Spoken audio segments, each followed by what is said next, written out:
I think anytime after noon, 1 o'clock tomorrow is probably fair game. And throughout the middle of the week, as we slowly but surely bump those temperatures up, that thunderstorm chance is likely going to be increasing. I-25 and rain showers over parts of the southeast plains before this thing starts to wrap itself up as we get into Wednesday evening. Now, here's a look at some of these numbers. They're probably going to see some wiggle and wobble here over the next couple of days.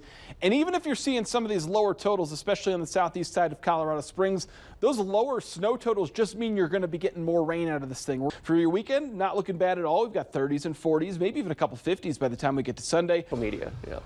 All right, here's what caught my eye, and you may see it here. This is Pueblo green chili. We might not be able to get a zoom on it. Maybe we could set something up. Do we have VO for this? Do we know? Honestly, I don't know. VO? Oh, I think we just want to see you eat that. All right, chili. well, we'll get there.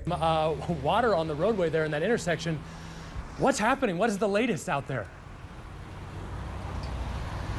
Well, Matt, some good news for you. They have drained out the water that we were seeing. It actually seems like we had some sandbags that got drawn into the drainage, and this worker here, the guy with the orange vest on, he was looking like he was fighting for his life. Like a little bit of a wave in the ocean. We call that a Kelvin-Helmholtz wave cloud. So an interesting little cloud feature here in the Pikes Peak region here early on this morning down near the wet mountains. The key message at this point in time, if you don't get the snow, you're probably going to be getting the rain, and most of that snow is going to be above 6,000 feet. So places like Briargate, Cascade, Woodland Park, Monument, and Rye are going to be seeing those better snowfall totals. You guys, a cool little perspective of the storm that we dealt with. So the snow level around 7,000, 7,500 feet yesterday afternoon. We're actually out here at the overlook, and you can see it here along the Rampart Range, in particular at the Waldo Canyon burn scar, where you can basically see where it was snowing and where it was raining. How's the strawberry protein bar? Not very good. Was it bad? I would rather be like eating a cheeseburger right now. Oh, you know, people might be like, why would you want to eat a cheeseburger at 6 in the morning, but we get up at like 1 or 2. Yeah. Right now is like our lunchtime, so. Yeah. Let's send it now over to Luke Victor. Luke, you're not convinced that's a dinosaur. Oh, I'm in the wrong spot, guys. Roll the animation. Oh, run. Currently jogging over. I made it. It's over in the spot where we go for 5 o'clock. Already prepared. One of the chili farmers tried and true way to get the heat out of your mouth if the chili is too hot is, as we usually hear, getting maybe a little bit of milk or cream in your mouth, and that helps de-acidify all that acidic You don't want to do flavor. water. I've made that mistake. I'm going to try some of this. Yeah, let's see if it's hot. This is the Pueblo chili, not the Hatch chili. We all know about the Pueblo and Hatch chili. Yeah. Duke off. I think the Pueblo chilies are better, but. Hot, good, not bad. Hottest Pueblo chili I've ever had? Probably not. Okay. But I kind of have a high standard. My girlfriend's mom is actually from Pueblo. She cooks Pueblo green chili like with pork and a sauce. That sounds really good. And it is delicious, but she also Really makes very, very hot food all the time. Yeah. So I gotta give it to Doreen. She's always killing it with the green chili. So not as hot as Doreen, but not too bad. We're getting there. Yeah. We're getting there. Well, there's a lot. Luke Victor.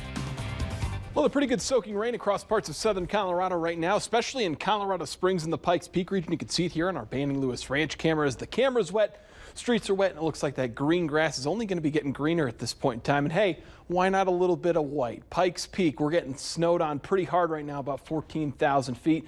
Wouldn't be June in Colorado without a little bit of snow out there. You could see that on the radar right now, that little dot of white that's basically just about probably I'd say 11,000 feet for that snow level right now where we're seeing it. Elsewhere, lots of rain and thunderstorms along Highway 24 with some of the stronger storms looking like they're going to be rolling in between Peyton and Calhan here within the next hour or so. Several lightning strikes, even with this lighter stuff that's rolling through the middle of town in Colorado Springs. Some pretty good rainfall in Canyon City here over the last hour. That's going to be tapering off here very quickly within the next 10 to 15 minutes. In Pueblo, it looks like you're going to be seeing most of your rainfall, which hasn't been too much at this point in time, starting to end as well. A couple spotty storms left over across parts of the eastern plains.